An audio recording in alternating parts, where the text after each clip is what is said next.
Hello everyone, welcome to my YouTube channel.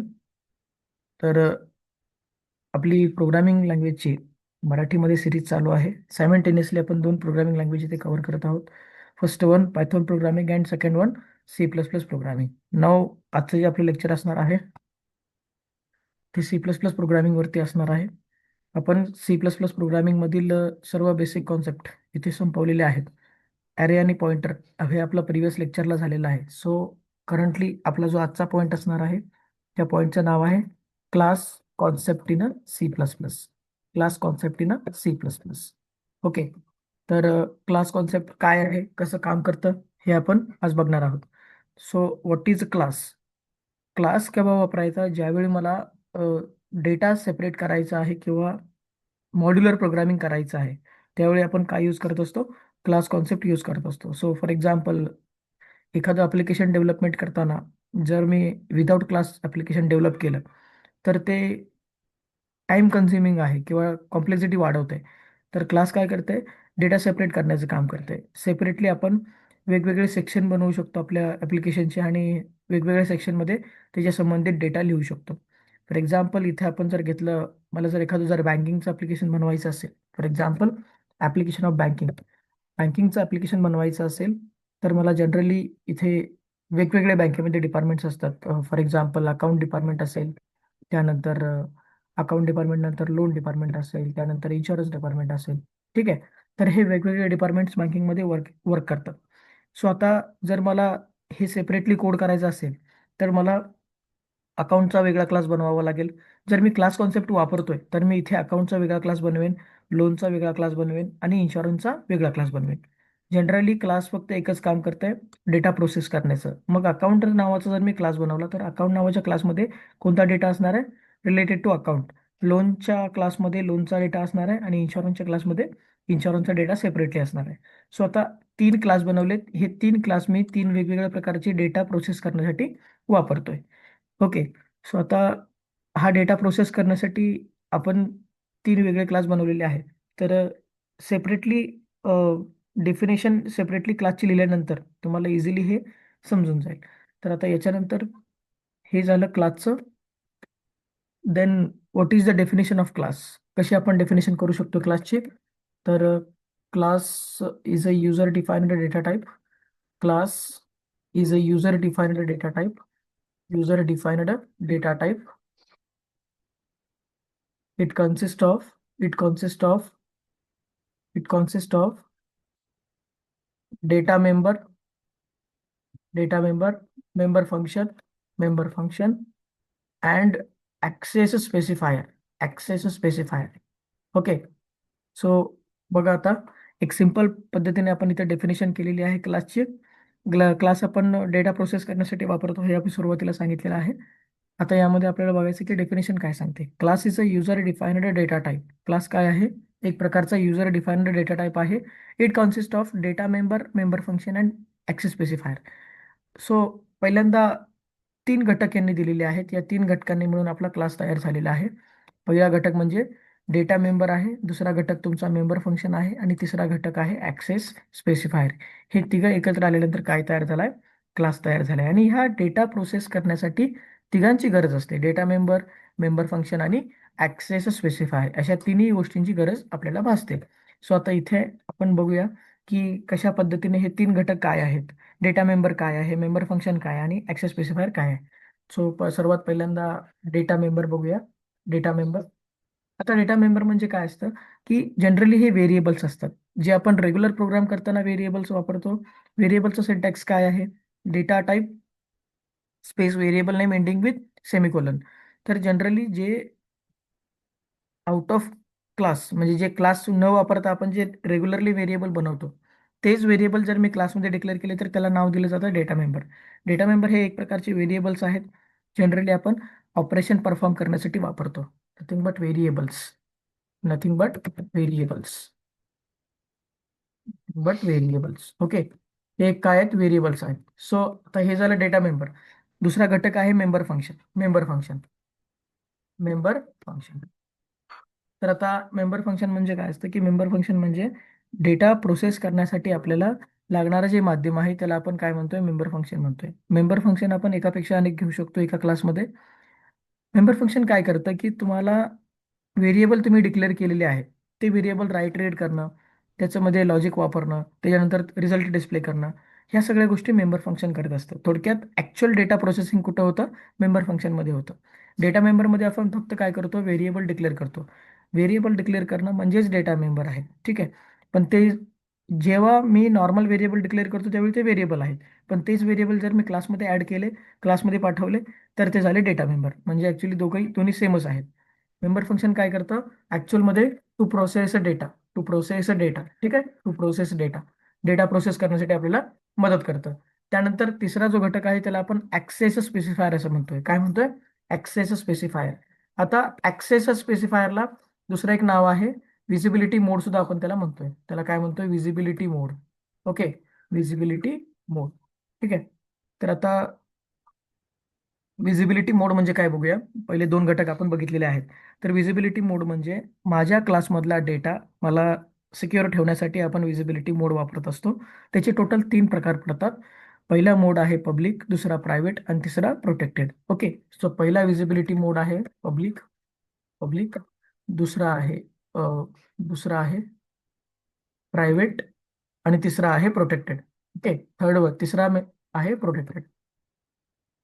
तर आता यामध्ये आपण टोटल 3 ॲक्सेस स्पेसिफायर घेतलेले आहेत. First one data member, second one member function, third one access specifier. Visibility mode त्याला दुसरा शब्द आहे. हे आपण विजिबिलिटी मोड का वापरत असतो, कारण की जर मला डेटाला सिक्युरिटी प्रोव्हाइड करायची असेल तर मी काय करतो, ॲक्सेस स्पेसिफायर यूज करतोय.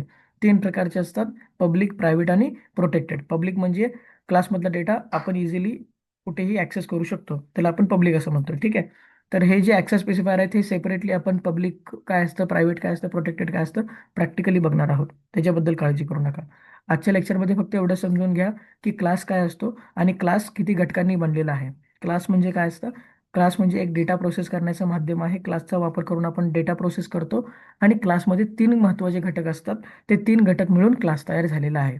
तर तो पहिला घटक आहे डेटा मेंबर, दुसरा आहे मेंबर फंक्शन आणि तिसरा आहे ॲक्सेस स्पेसिफायर, किंवा त्यालाच आपण असं म्हणतोय की विजिबिलिटी मोड असं म्हणतोय. ओके, विजिबिलिटी मोड. सो सोपं आहे. डेटा मेंबर म्हणजे तुमचे व्हेरिएबल्स असतात. मेंबर फंक्शन म्हणजे ज्यावेळी मला डेटा प्रोसेस करायचा असतो, फॉर एक्झाम्पल व्हेरिएबल डिक्लेअर केलेले व्हेरिएबल राईट करायचे, रीड करायचे, त्याचबरोबर लॉजिक वापरायचं आहे, रिझल्ट डिस्प्ले करायचा आहे, हे सगळं प्रोसेस डेटामध्ये येतं. आणि ते कोण करतंय, मेंबर फंक्शन करतंय. Now third one access specifier म्हणजे विजिबिलिटी मोड त्याला आपण म्हणतोय, की क्लासमध्ये जो मी डेटा प्रोसेस केलेला आहे तो मला पब्लिकली ठेवायचा आहे का प्रायव्हेट ठेवायचा आहे. आता जर तुम्ही ॲक्सेस स्पेसिफायर प्रोग्राममध्ये जर लिहिला नाही, बघा आता, जर तुम्ही कोणत्याच प्रकारचा ॲक्सेस स्पेसिफायर प्रोग्राममध्ये मेन्शन केला नाही तर तो बाय डिफॉल्ट प्रायव्हेट असतो. बाय डिफॉल्ट काय असतो, प्रायव्हेट असतो. म्हणजे जर तुम्ही काहीच प्रोग्राममध्ये पब्लिक मेन्शन करावं लागतं एव्हरी टाईम मला क्लासमध्ये, आणि जर तुम्ही केलं नाही तर ते काय असणार आहे, प्रायव्हेट ऑटोमॅटिकली होणार आहे बाय डिफॉल्ट, ठीक आहे. तर आता ही झाली क्लास कॉन्सेप्ट. क्लास कॉन्सेप्ट ही पहिली कॉन्सेप्ट आहे ऑब्जेक्ट ओरिएंटेड प्रोग्रामिंग मधली, ठीक आहे. हे थोडंसं अजून एकदा बघूया की ऑब्जेक्ट ओरिएंटेड प्रोग्रामिंग हे आपला ॲडव्हान्स C++चा पहिला भाग आहे. Object oriented programming, object oriented programming, ठीक आहे. तर आता ऑब्जेक्ट ओरिएंटेड प्रोग्रामिंग मध्ये पहिली कॉन्सेप्ट आहे क्लास आणि दुसरी कॉन्सेप्ट आहे ऑब्जेक्ट. इथं आपण आज दोन कॉन्सेप्ट कव्हर करणार आहोत. पहिली कॉन्सेप्ट आहे क्लास आणि दुसरी कॉन्सेप्ट आहे ऑब्जेक्ट, ठीक आहे. ऑब्जेक्ट दुसरी कॉन्सेप्ट आहे, पहिली कॉन्सेप्ट क्लास आहे. तर क्लास कॉन्सेप्ट आपण बघितले, क्लास आपण कशासाठी वापरतो, डेटा प्रोसेस करण्यासाठी वापरतो. आता बघूया दुसरी कॉन्सेप्ट. दुसऱ्या कॉन्सेप्टचं नाव आहे ऑब्जेक्ट, ठीक आहे. दुसऱ्या कॉन्सेप्टचं नाव आहे ऑब्जेक्ट. आता ऑब्जेक्ट काय करतं बघा, क्लासमध्ये आपण डेटा प्रोसेस केलेला आहे, तो प्रोसेस केलेला डेटा ॲक्सेस करण्यासाठी मी ऑब्जेक्टचा वापर करत असतो. क्लासमध्ये प्रोसेस केलेला डेटा ॲक्सेस करण्यासाठी मी काय वापरतो, ऑब्जेक्ट वापरतो. मला विदाउट ऑब्जेक्ट क्लासमधला डेटा वापरता येत नाही. फॉर एक्झाम्पल, मी क्लासमध्ये काहीतरी डेटा घेतलेला आहे आणि तो जर डेटा मला रिअल टाईमला वापरायचा आहे, यूज करायचा आहे, तर मला फक्त एकच मार्ग आहे, तो म्हणजे ऑब्जेक्ट.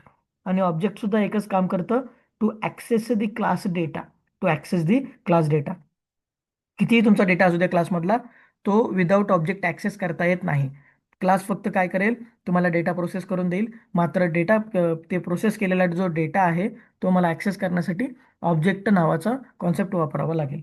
तर ऑब्जेक्ट जनरली काय करतंय की तुम्हाला ॲक्च्युली डेटा ॲक्सेस करण्याचं काम करते. आता हे सर ऑब्जेक्ट जर समजून घ्यायचं असेल तर एक छानसं एक्झाम्पल आहे. आपल्या प्रत्येकाच्या कॉलेजमध्ये लायब्ररी असते आणि लायब्ररीमध्ये मल्टिपल बुक्स असतात. एकापेक्षा अनेक आपण संच असतो पुस्तकांचा. तर त्यातलं जर तुम्हाला पुस्तक हवं असेल तर तुम्ही डायरेक्टली घेऊ शकत नाही. तुम्हाला ते कोण अवेलेबल करून देते? लायब्रेरियन. लायब्रेरियन नावाचा जो व्यक्ती असतो तो तुम्हाला काय करतो, त्यातलं बुक अवेलेबल करून देतो किंवा इश्यू करून देतो. त्याच पद्धतीनं ऑब्जेक्टचं काम आहे. बल्क ऑफ डेटा आहे आणि बल्क ऑफ डेटा जर मला ऍक्सेस करायचा असेल तर मला ऑब्जेक्टची गरज आहे. विदाऊट ऑब्जेक्ट तुम्ही ऍक्सेस करू शकत नाही. जर लायब्ररीयन नसेल तर तुम्ही त्या पुस्तकाला हात लावू शकता का? त्यातली पुस्तके घेऊ शकता का? नाही घेऊ शकत. सिम्पली ऑब्जेक्ट काय करेल की ऑब्जेक्ट अशा पद्धतीने काम करतं की क्लासमधला जो डेटा आहे तो ऍक्सेस करायचा आहे, त्यासाठी मदत करेल. सो आता डेफिनेशन काय असेल बघा. Object object is the instance of class. Object is the instance of class. अशा प्रकारे जे डेफिनेशन आहे. काय काम करता येते? To access the class data. To access the class data. ठीक आहे. क्लासमधला डेटा ऍक्सेस करण्याचं काम करतोय ऑब्जेक्ट. पहिलं इथं पॉईंट झालेला आहे क्लास. क्लासमध्ये आपण शिकलोय की क्लास काय कशासाठी वापरलं जातं? डेटा प्रोसेस करण्यासाठी वापरलं जातं. त्याचबरोबर ऑब्जेक्ट का का वापरलं जातं? ऑब्जेक्ट वापरण्यासाठी आपण जर मला क्लासमधला डेटा वापरायचा असेल, ऍक्सेस करायचा असेल तर मी ऑब्जेक्ट वापरणार आहे. ऑब्जेक्टची सिंपल डेफिनेशन आहे. Object is the instance of class. Object is the instance of class to access the class data. ठीक आहे. तर आता इथे पहिले दोन आपण कॉन्सेप्ट संपवलेले आहेत. पहिल्या कॉन्सेप्टचं नाव आहे क्लास, दुसऱ्या कॉन्सेप्टचं नाव आहे ऑब्जेक्ट. नाव आता याचा आपण सिंटॅक्स बघणार आहोत. आता हे बघितलं थेरॉटिकली की क्लास आणि ऑब्जेक्ट कशा प्रकारे आपण लिहितोय. तर आता सर्वात पहिल्यांदा क्लासचा सिंटॅक्स बघूया. Syntax of class. Syntax of class. Okay. Syntax of class. आता याच्यामध्ये क्लासचा आपण सिंटॅक्स बघणार आहोत. क्लासचा सिंटॅक्स बघण्यासाठी मगाशी मी सांगितलेलं आहे लेक्चर घेतानाच, क्लास हा 3 घटकांनी बनलेला आहे. डेटा मेंबर, मेंबर फंक्शन आणि ॲक्सेस स्पेसिफायर. सो आता याची तिघांची मला मांडणी या क्लासमध्ये करायची आहे. कारण की 3च घटक आहेत क्लासमध्ये, बाकी काहीच नाही. या 3 घटकांनी मिळून क्लास तयार झालेला आहे. सो सर्वात पहिल्यांदा क्लास नावाचा मला इथे कीवर्ड लिहायचा आहे एव्हरी टाइम. नंतर तुम्हाला तुमच्या क्लासला नाव द्यायचं आहे. Class name, then opening curly bracket, first one data member 1, data member n,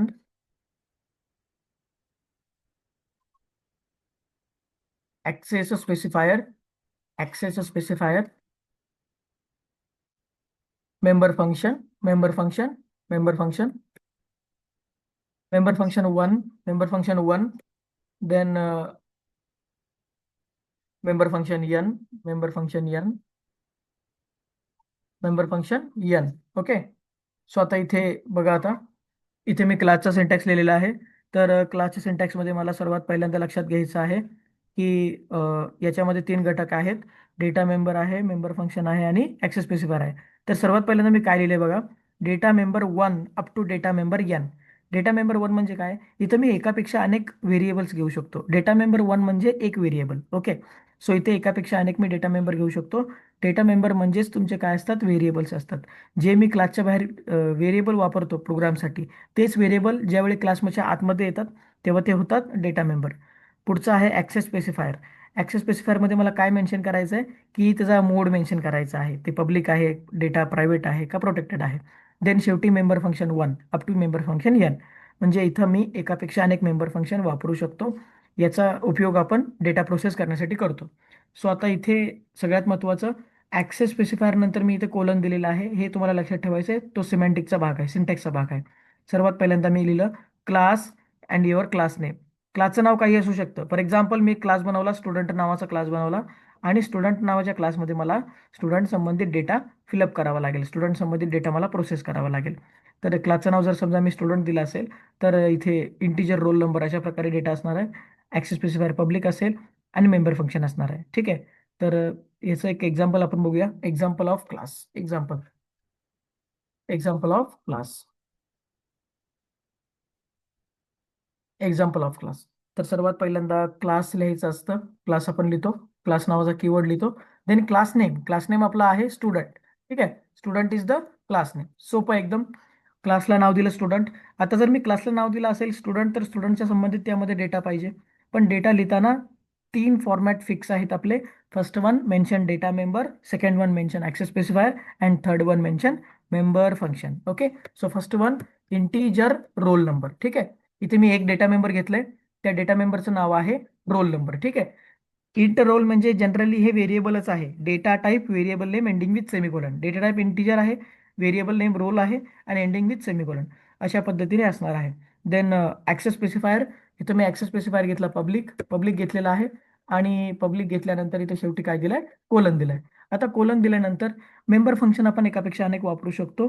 तुम्हाला जर असं वाटलं की एकाच मेंबर फंक्शनमध्ये सगळं काम करायचं आहे, डझंट मॅटर, तुम्ही करू शकता, काही प्रॉब्लेम येणार नाही. तुम्हाला एकापेक्षा अनेक वापरायचे ते सुद्धा आपण यामध्ये करू शकतो. सो आता इथे मी घेतलं वॉइड गेट. Void gate. ठीक आहे. वॉइड गेट शेवटी काय द्यायचं आहे, सेमिकोलॉन. क्लास संपल्यानंतर सेमिकोलॉन द्यायचं आहे, हे सुद्धा आपल्याला विसरायचं नाहीये. सिंटॅक्सचा भाग आहे. ठीक आहे. तर आता इथे वॉइड हा जो रिटर्न टाईप मी घेतलेला आहे, हा तुम्हाला एव्हरी टाइम घ्यायचा आहे. गेट हे मेंबर फंक्शन, मी फक्त गेट हे तात्पुरतं नाव दिलेलं आहे. तुम्ही इथं कोणतंही नाव देऊ शकता. लक्षात घ्या, गेटच्या ठिकाणी तुम्ही हे युजर डिफाइंड फंक्शन आहे, त्यामुळं या ठिकाणी तुम्ही कोणतंही नाव घेऊ शकता, काळजी करू नका. हे नाव फक्त तुम्हाला कॉल करताना वापरायचं आहे. डिक्लेअर करताना जे तुम्ही नाव वापरता ते तुम्हाला कॉल करताना वापरायचं आहे. गेट हे पाठ करण्याची गरज नाहीये. तुम्ही गेटच्या ठिकाणी तुम्ही तुमचं नाव पण लिहू शकता. म्हणजे तुम्ही फंक्शनला काही नाव देऊ शकता. ओके. सो फंक्शनला मी फॉर एक्झाम्पल नाव दिलं स्टुडंट रोल. स्टुडंट रोल हे सुद्धा ऍक्सेप्टेड आहे. तुम्ही फंक्शनला काही नाव देऊ शकता. फक्त काळजी काय घ्यायची आहे, ज्यावेळी तुम्ही फंक्शन डिक्लेअर करताय त्याच वेळी तुम्हाला फंक्शन कॉल करताना हेच नाव यूज करावं लागेल. ओके. सो या तीन घटक मी इथं मेन्शन केलेले आहेत. पहिला घटक आहे डेटा मेंबर. पहिला घटक कोणता आहे, डेटा मेंबर. दुसरा घटक आहे ऍक्सेस स्पेसिफायर आणि तिसरा घटक आहे member function. Okay. Member function मध्ये पहिल्यांदा return type, function name ending with semicolon. ठीक आहे. आणि क्लास संपल्यानंतर शेवटी काय करतो आपण, सेमिकोलॉन देतो. सो आता हे झालं क्लाससाठी. तर आता याने काय होईल की याने फक्त एकच काम होणार आहे, आपल्या क्लासचा डेटा प्रोसेस होणार आहे. ठीक आहे. याने आपलं काय होईल, क्लासचा डेटा आपला प्रोसेस होणार आहे. हा जर डेटा मला रिअल टाईममध्ये वापरायचा असेल, यूज करायचा असेल, तर मला ऑब्जेक्ट नावाची कॉन्सेप्ट वापरावी लागते. कोणती कॉन्सेप्ट, ऑब्जेक्ट नावाची मला इथे कॉन्सेप्ट वापरावी लागते. ते खूप महत्वाचं आहे. ठीक आहे. तर आता ऑब्जेक्ट. ठीक आहे. ऑब्जेक्ट म्हणजे काय असतं बघूया. ऑब्जेक्ट. ऑब्जेक्टमध्ये आपण बघतोय की जनरली ऑब्जेक्ट काय करते, डेटा ऍक्सेस करण्याचं काम करते. याची आपण डेफिनेशन सुद्धा बघितलेली आहे. तर आता ऑब्जेक्टचं आपण सिंटॅक्स बघणार आहोत. Syntax of object. Syntax of object की ऑब्जेक्ट कशा पद्धतीने प्रॅक्टिकली लिहिला जातो. तर सर्वात पहिल्यांदा मला क्लासचं नाव लिहायचं आहे, त्यानंतर ऑब्जेक्टचं नाव द्यायचं आहे आणि शेवटी सेमिकोलॉन. बघा आता क्लासचं नाव तुम्ही कोणतं देणार आहात, जो ऑलरेडी क्लास तुम्ही बनवलेला आहे. तुम्हाला ज्या क्लासचा डेटा प्रोसेस करायचा आहे किंवा ज्याने ज्या क्लासने डेटा प्रोसेस केलाय, ज्याचं तुम्हाला डेटा ऍक्सेस करायचं त्या क्लासचं नाव लिहायचं आहे. क्लासचं नाव हे ऑलरेडी डिफाईन असणार आहे. तुम्ही क्लास ऑलरेडी बनवलेला आहे. ऑब्जेक्टचं नाव तुम्ही तुमच्या मनाने ठेवू शकता. ठीक आहे. तर आता example. Example of object. Example of object. ठीक आहे. Example of object. आता एक्झाम्पल ऑफ ऑब्जेक्ट मध्ये पहिल्यांदा स्टुडंट नावाने काय बनवला, क्लास बनवला, ऑब्जेक्ट बनवला येस नावाने एंडिंग विथ सेमिकोलॉन. तर स्टुडंट हा माझा क्लासचं नाव आहे स्टुडंट, आणि ऑब्जेक्टचं नाव दिलं येस. आता हा येस नावाचा ऑब्जेक्ट काय करणार आहे बघा. येस नावाचा ऑब्जेक्ट काय करेल, या क्लासमधला सर्व डेटा तुम्हाला ऍक्सेस करून देण्याचं काम करणार आहे. ठीक आहे. ऑब्जेक्टला सुद्धा तुम्ही काही नाव देऊ शकता आणि मेंबर फंक्शनला सुद्धा तुम्ही काही नाव देऊ शकता. याच्याबद्दल काही डाऊट नाहीये. ठीक आहे. तर सर्वात महत्त्वाचं लक्षात ठेवायचं की ऑब्जेक्टचं नाव काय असतं, की ऑब्जेक्ट काय करतो, की तुमच्या क्लासमधला डेटा तुम्हाला ऍक्सेस करून देण्याचं काम करतो. इथे मी class name space object name ending with semicolon अशा प्रकारे माझा सिंटॅक्स आहे. तर क्लास नेम मी काय घेतलंय, स्टुडंट, कारण की मी वरती स्टुडंट नावाचा ऑलरेडी क्लास बनवलेला आहे. मला स्टुडंट नावाचा डेटा ऍक्सेस करायचा आहे. Student class name space yes नावाचा इथं ऑब्जेक्ट बनवला एंडिंग विथ सेमिकोलॉन. अशा पद्धतीने मी हे काम केलेलं आहे. तर आता यामध्ये आपण दोन कॉन्सेप्ट क्लिअर केलेल्या आहेत. पहिली कॉन्सेप्ट आहे आपली ऑब्जेक्ट क्लास नावाची आणि दुसरी कॉन्सेप्ट आहे ऑब्जेक्ट नावाची. सो क्लास काय करतंय, डेटा प्रोसेस करण्याचं काम करतंय आणि ऑब्जेक्ट काय करतंय, प्रोसेस केलेला डेटा ऍक्सेस करण्याचं काम करतंय. सो आता यामध्ये टोटली दोन कॉन्सेप्ट आपण महत्वाच्या क्लिअर केलेल्या आहेत. ऑब्जेक्ट ओरिएंटेड प्रोग्रामिंगलाच आपण काय म्हणतोय, advance of C plus plus म्हणतोय. Advance of C plus plus म्हणतोय. खूप महत्वाचं आहे हे. कारण की आतापर्यंत जी आपली सिरीज चालली होती ती बेसिक ऑफ C++ वरती चालली होती. आजपासून जे लेक्चर्स आपले यूट्यूबला येणार आहेत ते सगळे ॲडव्हान्स ऑफ C++ चे असणार आहेत. म्हणजेच त्याला आपण ऑब्जेक्ट ओरिएंटेड प्रोग्रामिंग म्हणतोय. ठीक आहे. तर आता ऑब्जेक्ट ओरिएंटेड प्रोग्रामिंगमध्ये दोन कॉन्सेप्ट आपण इथं आज क्लिअर केलेत. पहिल्या कॉन्सेप्टचं नाव आहे क्लास, दुसऱ्या कॉन्सेप्टचं नाव आहे ऑब्जेक्ट. ठीक आहे. परत एकदा सांगतो. क्लास काय करेल? क्लासमध्ये तुम्ही क्लास हा 3 घटकांनी बनलेला आहे: data member, member function and access specifier. आणि ऑब्जेक्ट काय करतंय? क्लासने केलेला डेटा प्रोसेस जो आहे, क्लासने जो डेटा प्रोसेस केलेला आहे तो ॲक्सेस करण्याचं काम कोण करणार आहे? ऑब्जेक्ट करणार आहे. ओके. सो अशा पद्धतीने ह्या दोन कन्सेप्ट आहेत. पुढच्या लेक्चरमध्ये आपण बघणार आहोत की क्लास आणि ऑब्जेक्ट कसं प्रॅक्टिकली इम्प्लिमेंट करायचं, म्हणजे याचे प्रोग्राम्स कसे करायचे, हे आपण पुढच्या लेक्चरमध्ये शिकणार आहोत. ठीक आहे.